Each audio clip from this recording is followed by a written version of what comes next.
Hey everyone, Fallout here, and today we're going to do a quick review of the brand new D2 exotic pulse rifle, New Malpai, and see how it holds up specifically against the heavy community favorite, Mint Retrograde. If you've been at a D2 for a minute and clicked because you're curious, Mint Retrograde was the first ever rocket frame pulse rifle introduced into the game in Edge of Fate, and it is extremely good. Hits like a truck and just an overall solid weapon in endgame PvE. So let's take a look at New Malpai, which just dropped as the Season Pass exotic in Ash and Iron. Here's what we're working with. Atomizing rounds. Rounds fired embed themselves in targets. Press the reload button, actually hold down the reload button, but whatever, and you'll detonate the embedded rounds. Think of it like this. Mint Retrograde had a baby with Telesto. You fire a full burst, deal damage on impact, and look, now the projectiles we fired have burrowed into the target. Then, after exactly 6 seconds on the dot, those projectiles will detonate for additional damage. Next up, we have Suspending Blast. Detonating a large number of rounds embedded in a single target suspends them. How many rounds? Great question. That would be 2 full bursts, aka 6 individual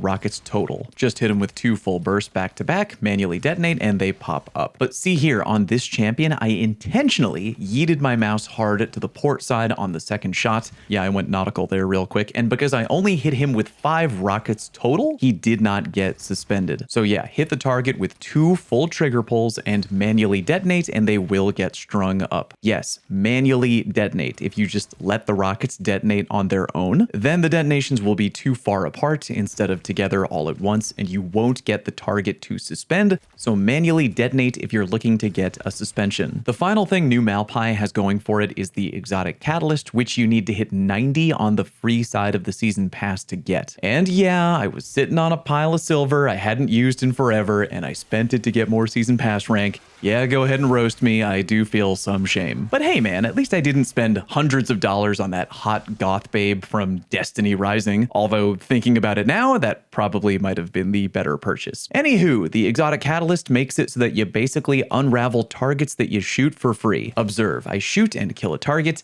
and then there we go. The unravel immediately begins to spread around the area. In short, New Malpai has fun detonation damage, free suspend, and free unravel, all rolled up into one gun. I had also seen a tweet from Paul Tassi regarding the fact that this weapon has good super generation, which I guess makes sense. A couple exotics in the game have really quality super gen baked into the gun. So I went into the old shooting range to give it a whirl myself. If you have 100 super and literally max out the weapon stat, which I do in this clip, then counting at the exact frame that I finished my previous golden gun shot, then get armor charge to hit harder and start building up my next super, I get my next golden gun to charge in exactly 14 seconds and 53 frames. Meaning that with the right build, a player could get their super to fully charge approximately 20.16 times before Rick Cacus manages to finish a YouTube intro.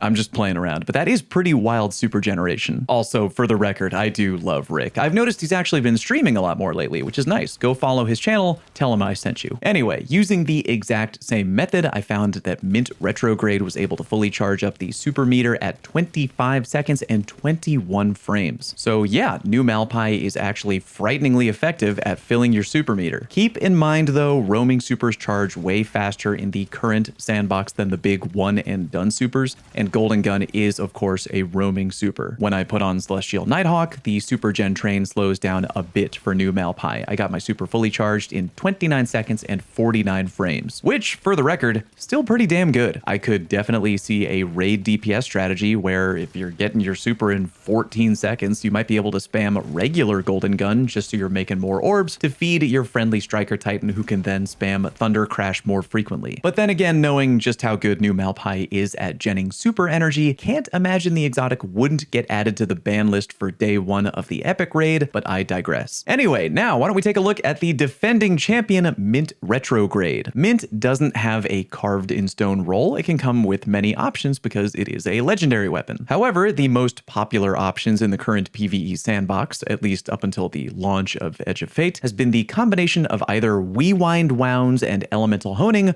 or Envious Arsenal and Bait and Switch. TLDR, you want a perk in column 4 that gives extra damage for your Mint Retrograde. Elemental Honing, as we all know, has different levels of damage, capping out at a maximum of plus 35% more damage at the highest tier, while Bait and Switch gives a flat buff of 30% more damage when activated. With that in mind, why don't we take a quick look at the damage numbers per shot. I've got damage numbers here versus orange health bar enemies and bosses, because I feel that's what you're going to be shooting with these guns most of the time. You're not going to be carving through red bars most of the time with these two weapons. All of these numbers, by the way, are with one pull of the trigger exactly and with 100 weapon stats. For new Malpai, that includes both impact and secondary detonation. And for Mint Retrograde, that includes both damage numbers, aka the impact and immediately following secondary explosion. As we can see, new Malpai hits harder at the base level, but with a damage perk activated, like for example Bait and Switch, Mint does hit harder. And keep in mind, again, even though we're using Bait and Switch here, Elemental Honing can equal 30% damage output or go even higher if you're good with Prismatic. But the biggest thing that Mint Retrograde has going for it is that it isn't an exotic. Yeah, remember that being an exotic is sometimes kind of a curse instead of a blessing, and this might be one of those times. Because Mint is a legendary weapon, you have the added benefit of being able to pair it together with any other energy or heavy exotic of your choice. Also, legendary weapons can be customized with weapon mods. And even though it was nerfed, and I use that term lightly, my beloved Temporal Blast still is free extra damage every now and then if you put it on Mint Retrograde. I think at the end of the day, it's like this. If you want something that is going to synergize really well with a full-on balls-to-the-wall strand build, whether that be a Warlock Threadling build,